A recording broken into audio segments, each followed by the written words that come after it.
देवास में हुआ एक ऐसा खुलासा जिसे सुनकर आपको फिल्म बंटी और बबली की कहानी याद आ जाएगी।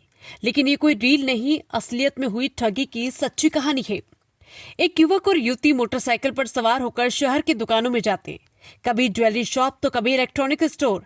सामान पसंद करते, पेमेंट के लिए मोबाइल निकालते और दुकानदार को दिखा देते एक फर्जी पेमेंट स्क्रीनशॉट। फरियादी दिलीप सोनी जो रत्नराज ज्वेलर्स चलाते हैं, उनसे इन दोनों ने 6,700 रुपए की चांदी की पायल और अंगूठियां ली। फोन पे से पेमेंट का दावा किया, स्क्रीनशॉट दिखाया और कुछ ही मिनटों में बाइक से रफ्फू चक्कर हो गए। जब दुकानदार से अकाउंट चेक किया तो असलियत सामने थी, कोई पेमेंट हुआ ही नहीं।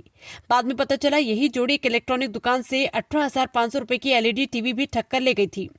अब देवास पुलिस हरकत में आई। पुलिस अधीक्षक पुनीत गहलोत ने तुरंत कार्रवाई के आदेश दिए और ऑपरेशन त्रिनेत्रम के तहत टीम सक्रिय की गई। थाना कोतवाली प्रभारी श्यामचंद्र शर्मा के नेतृत्व में पुलिस ने तकनीकी साक्ष्य जुटाए, सीसीटीवी कैमरे खंगाले और आखिरकार इन रील इंस्पायर्ड ठगों को धर दबोचा।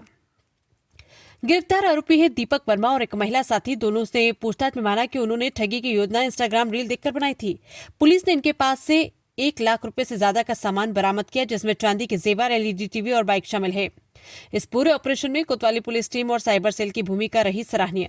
देवास पुलिस की सतर्कता ने एक और ठगी गिरोह का सफाया कर दिया, जो सोशल मीडिया से सीखा गया अपराध अब सलाखों के पीछे है।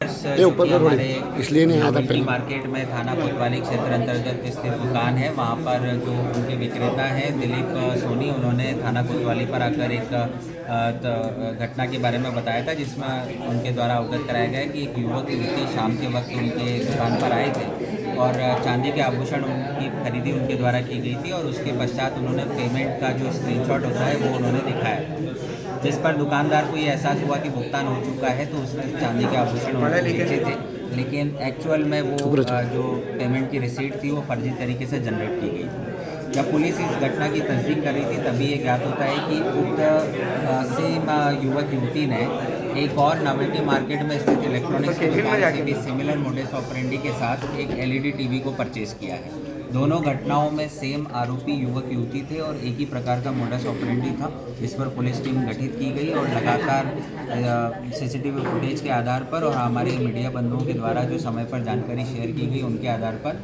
पुलिस ने दोनों आरोपियों को राउंड अप कर लिया, जिसमें से एक दीपक वर्मा है और दूसरी बबली रजक है, जिसमें दीपक वर्मा देवास का स्थानीय निवासी है और बबली रजक जिला राजगढ़ की निवासी है। दोनों से जो चांदी के आभूषण थे और जो एलईडी टीवी थी वो बरामद कर ली गई है। आगे और कहाँ पर इन्होंने इस प्रकार की घटनाएं की है, इसको हम इनिशियल इंटरोगेशन में क्या सर इंस्टाग्राम का प्रेस नोट में लिखा है, कोई रील देख के? देखिए, जो अभी इनिशियल इंटरोगेशन हुआ है उसमें बबली रजक जो महिला है उसने ये बताया है कि उसने जो ये मोडस ऑपरेंडी है वो एक इंस्टाग्राम पर रील के ज़रिए सीखा था कि कैसे फर्जी तरीके से पेमेंट किए जाने की रिसीट को डेवलप किया जाता है, जिसके थ्रू हम दुकानदारों को बेवकूफ़ बना सकते हैं और उसी के आधार पर इन्होंने ये दोनों घटनाओं को अंजाम दिया।